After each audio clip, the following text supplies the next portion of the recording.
Over the last 3 or 4 decades, it has become very common in America to think of the studio as a factory, as a place of production, sort of the Warhol factory, and everybody has assistants making their work and this and that. And my idea of a studio is a place that can be used to amplify the right moral choices. So I make my own paintings, and I have made the studio in such a way that everywhere I turn, I will be reminded of why I started to do art in the first place. Why was it that I made this choice? I don't want a particular trendiness or a particular market desire or whatever to dictate or rotate slowly, as it always happens, why I'm doing what I'm doing. I have set up in my studio constant reminders of what is the right path, what is the path that I admire, who are people who I admired. A place that is closer in some ways to a monastic practice. I don't look at work as production. So that's the philosophy behind everything in the studio, from the materials to the way it's designed to what I put and not put here. So I want the studio to be better than me, so it can teach me how to live and how to be an artist.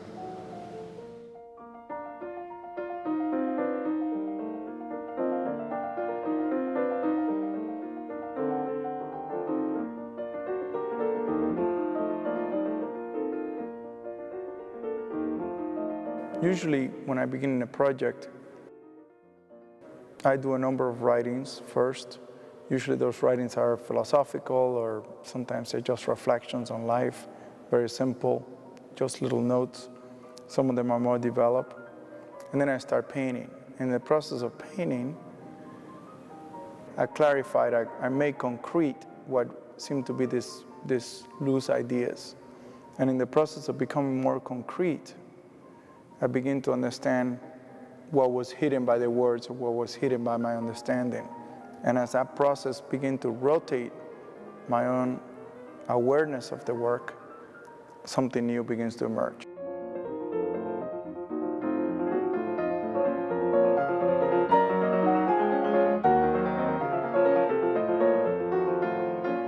I have no allegiance to anything I make from the point of view of it all matters a great deal to me, but no specific stage matters that much to me. So at any moment in time, I will wipe out something that took me months to make, and I feel no obligation to those months. I only feel obligation to the sense of where the piece wants to become. Sculpture is different than painting because painting somehow is much easier. It doesn't have the structural problems of sculpture does. Sculpture by its very nature is in your own world, in your own space. So modifying things is not as easy, especially when you have committed to, say, a very large piece, that you have a steel structure and so on. And then you feel obligated by all that history and all that expense and all that effort of everybody else. That's a false obligation. So usually I try to make sure that I feel free to destroy what I have made in sculpture.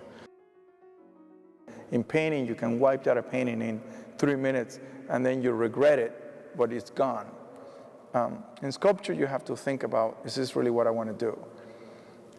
So I depend on both, and I depend on that activation of what a sculpture does in my own space. Paintings are all about distance. That's what paintings are. Paintings are objects of distance. Sculptures mediate that distance in a different way.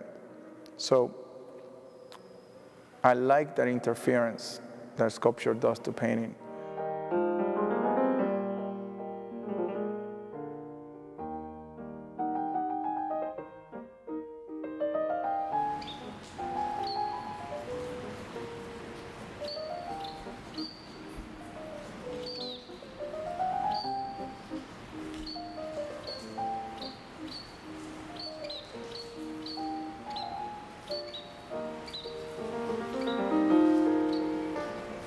trying to sort of map the questions I have about the world into this world of art.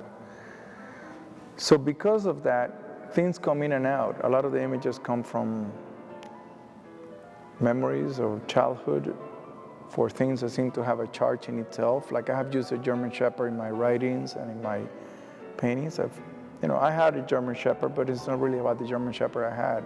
It's about sort of this notion of protection. And I like what it is, but each German Shepherd is different because of the ways they are treated in the painting. Or sort of a ship on its side, which seems childish and awkward. And it's the awkwardness, the lack of its proper place that is more important than the ship. Or the little figure in a matador outfit, very clumsy, all looking and young at the same time. So my interest is really in his quality as a misfit.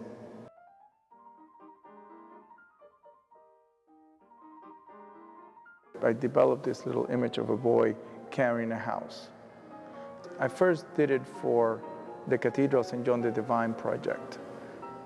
I wanted to make a reference to the difficulty of the journey of who we are, because we can, as much as we want to reinvent ourselves or whatever, we always have this history, this baggage, this connection to the past. And it seemed that the idea of carrying one's home, one place of belonging, as well as the hope of putting it somewhere someday, is very central to the human experience. And then the crutches had nothing to do with him being crippled. That idea never crossed my mind. The crutches suggest movement immediately. You only put crutches on when you want to go somewhere. Otherwise, you just lay down on the ground. So I wanted to say, in a very simple way, movement is part of the concern here.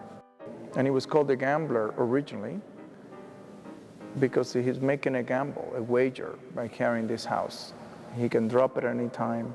He can collapse because of his weight. And then I was invited to install the same piece at the Hermitage in Russia, which is particularly interesting because this Operation Peter Pan stopped in 1962 because of the Cuban Missile Crisis, which is the Russians putting their missiles in Cuba. So I find it very interesting that this little boy now journeys back to Russia and somehow closes some sort of historical loop that exists there. And it's a very interesting idea to have this boy in this trajectory of displacement to come and stand at the courtyard at the entrance to the Hermitage. So as it appears in all these different ways, rather than having some closure about this work, it seems to have opened up more things for me, more questions.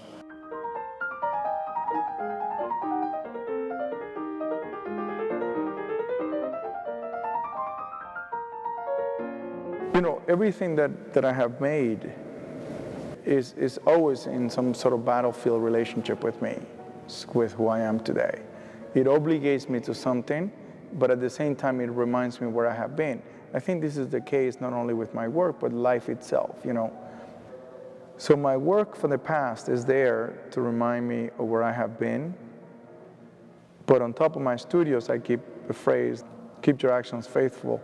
So it's always faithful to the present. It's always faithful to what I'm thinking and what I'm saying and what I'm doing.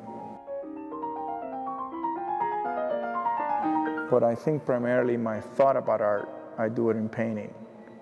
Not because it's about painting necessarily, or it's about paint, or it's about any of that, but because somehow in there I can understand why am I an artist? Why is it that I'm trying to do it? And I use that knowledge of myself as an artist to everything else I do.